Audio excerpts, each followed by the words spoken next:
औषध नाही, इंजेक्शन नाही, आता ऑपरेशन शिवाय पाठ आणि मानेच्या दुखण्यापासून आराम मिळवा. NC wellness centre, Naval petrol पंपासमोर, रेल्वे लाईन, सोलापूर. इंस्टाग्राम या सोशल मीडियावर चुकीची पोस्ट करून धार्मिक भावना दुखावल्या प्रकरणी तिघांविरुद्ध विजापूर नाका पोलीस ठाण्यात गुन्हा दाखल करण्यात आला आहे. हा प्रकार मंगळवार दिनांक 24 फेब्रुवारी रोजी रात्री 8 वाजण्याच्या सुमारास उघडकीस आला. फिर्यादी फिरोज इब्राहिम शेख, वय वर्ष 25, राहणार सोलापूर, यांना त्यांच्या मित्राने फोन करून तुमच्या इंस्टाग्रामवर मी एक पोस्ट पाठवली आहे, ती जरा पहा असे सांगितले.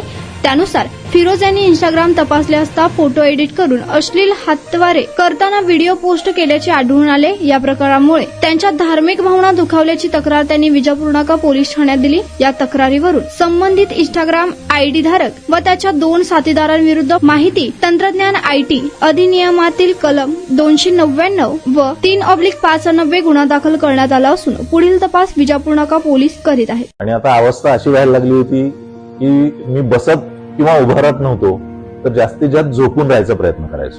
सलगपणे आपण एखादं काम करायला लागलो की बॅकमध्ये पेन येतोय. सुरुवातीला मी त्याला इग्नोर करायचा प्रयत्न केला, त्याच्यानंतर मला जाणवलं की इग्नोर करून हे काही कमी होत नाही. या ट्रीटमेंटच्या दरम्यान मला कुठलेही गोळ्या किंवा इंजेक्शन घेण्यासाठी सुचवलं गेलं नाही. मला पाठदुखीचा खूप त्रास होता. आयुष हॉस्पिटल जयसिंगपूरमध्ये दाखवलं. त्यांनी त्यावर मला सर्जरीचा सल्ला दिला. त्यामुळे मी आज साधारणपणे 90% पर्यंत रिलीफ आहे.